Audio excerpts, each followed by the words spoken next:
7월 16일 새벽 말씀 묵상 시작하겠습니다. 하나님 아버지, 오늘도 저희들에게 새 날을 열어주니 감사합니다. 주님의 말씀 붙잡고 말씀과 동행하며 주님의 뜻을 이루어가는 삶을 살아갈 수 있도록 인도하여 주옵소서. 예수님 이름으로 기도드립니다. 아멘. 오늘은 이사야서 11장 1절에서 16절까지 말씀 함께 읽고 묵상하겠습니다. 이사야서 11장 1절에서 16절 말씀입니다. 이새의 줄기에서 한 싹이 나며 그 뿌리에서 한 가지가 자라서 열매를 맺는다. 주님의 영이 그에게 내려오신다. 지혜와 총명의 영, 모략과 권능의 영, 지식과 주님을 경외하게 하는 영이 그에게 내려오시니 그는 주님을 경외하는 것을 즐거움으로 삼는다. 그는 눈에 보이는 대로만 재판하지 않으며 귀에 들리는 대로만 판결하지 않는다. 가난한 사람들을 공의로 재판하고 세상에서 억눌린 사람들을 바르게 논주한다. 그가 하는 말은 몽둥이가 되어 잔인한 자를 치고 그가 내리는 선고는 사악한 자를 사형에 처한다. 그는 정의로 허리를 동여매고 성실로 그의 몸에 띠를 삼는다. 그때에는 이리가 어린 양과 함께 살며 표범이 새끼 염소와 함께 누우며 송아지와 새끼 사자와 살찐 짐승이 함께 풀을 뜯고 어린아이가 그것들을 이끌고 다닌다. 암소와 곰이 서로 벗이 되며 그것들의 새끼가 함께 눕고 사자가 소처럼 풀을 먹는다. 젖먹는 아이가 독사의 구멍 곁에서 장난하고 젖된 아이가 살무사의 굴에 손을 넣는다. 나의 거룩한 산 모든 곳에서 서로 해치거나 파괴하는 일이 없다. 물이 바다를 채우듯 주님을 아는 지식이 땅에 가득하기 때문이다. 그날이 오면 이새의 뿌리에서 한 싹이 나서 만민의 깃발로 세워질 것이며 민족들이 그를 찾아 모여들어서 그가 있는 곳이 영광스럽게 될 것이다.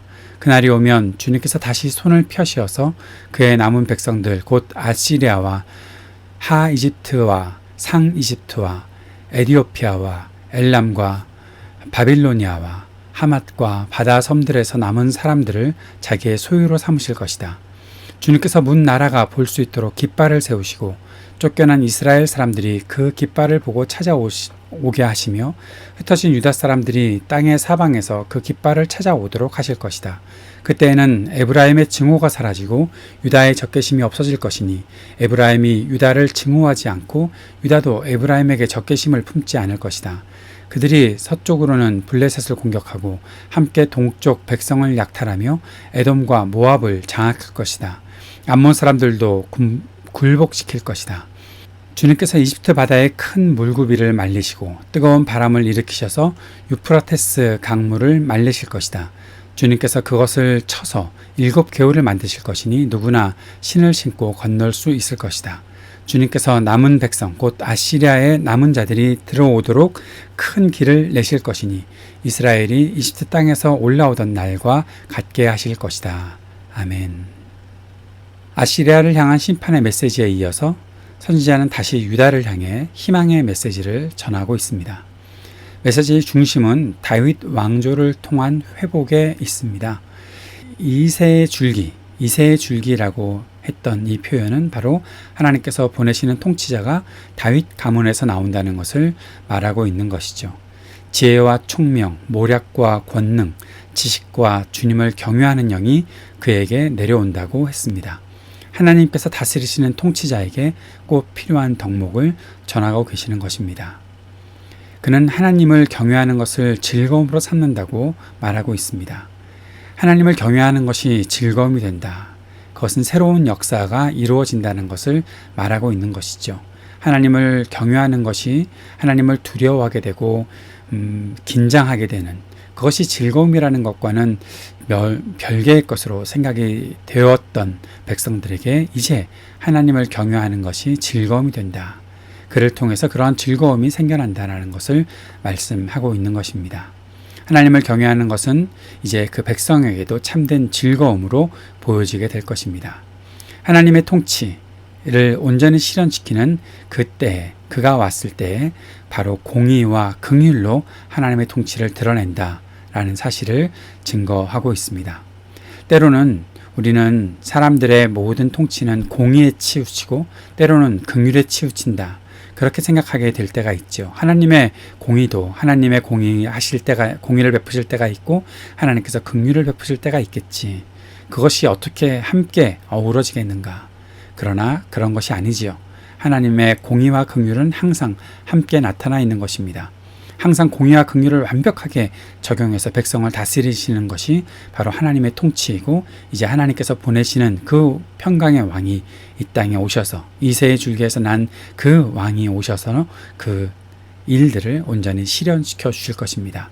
이제 우리는 하나님의 통치를 받으며 우리에게 하나님의 공의와 긍휼이 함께 나타나고 있다는 사실을 알게 될 것입니다. 이것은 하나님의 이 모든 심판 속에서도 나타났다는 것을 우리가 보게 되는 것이죠. 하나님께서 심판하시다가 갑자기 희망의 메시지를 선포하시고 긍휼로 구원하시다가 그것이 이랬다 저랬다 하시는 것이 아니라 한결같으신 하나님에게서 나타나는 하나님의 통치의 방법이다라는 사실을 우리에게 보여준다라는 것입니다. 그의 통치가 임할 때 평화의 동산에서의 삶이 임하게 되는 것이죠. 싸움과 분열이 없이 모두가 아름다운 조화를 이루어서 살게 될 것입니다. 평화의 왕으로 오시는 아들의 그 통치가 실현되는 것입니다. 그 결과 모든 백성과 만물이 하나님을 아는 지식으로 충만해진다라고 말씀하고 있습니다. 포로가 되어서 여러 곳에 흩어졌던 백성들도 돌아오게 됩니다. 그들은 다윗의 자손으로 오신 평화의 왕이 통치하시는 그 땅으로 모여들게 될 것입니다. 북이스라엘과 남유다도 더 이상 싸우지 않고 힘을 모으고 대적들을 이기며 다윗 왕조를 그 영화를 회복하게 될 것입니다. 이 모든 일이 바로 주님께서 이루시는 일입니다.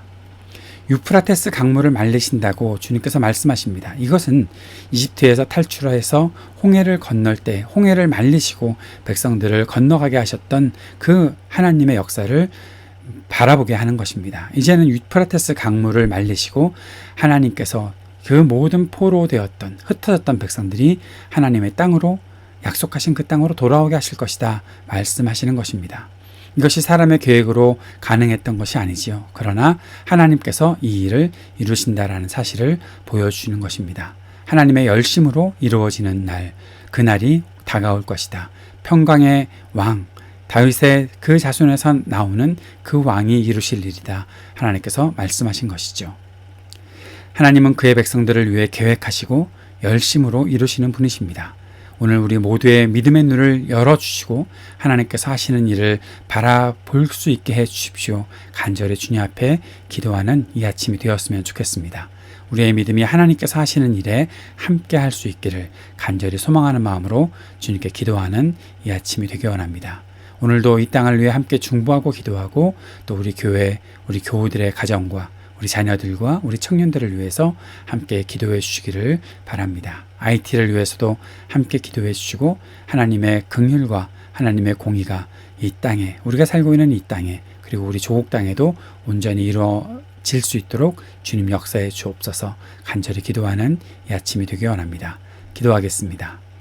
하나님, 주님의 날을 고대합니다. 주님께서 이 땅을 다스리시고 함께 하실 그 날을 소망합니다.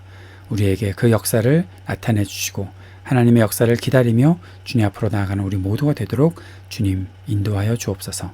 예수님 이름으로 기도드립니다. 아멘.